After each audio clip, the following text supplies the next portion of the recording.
நீங்கள் பார்த்து கொண்டிருப்பது உங்கள் அம்மா எக்ஸ்பிரஸ் தொலைக்காட்சி.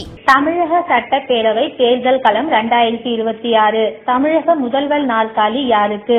இன்று மே 4ஆம் தேதி காலை 8 மணி முதல் வாக்கு எண்ணிக்கை நடைபெற தொடங்கியது.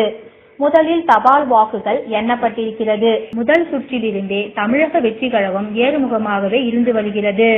காலை 9 மணி அளவில் தமிழக வெற்றி கழகம் முதலாவது இடத்தையும், திமுக 2வது இடத்தையும், அதிமுக 3வது இடத்தையும் முன்னிலையில் இருந்தனர்.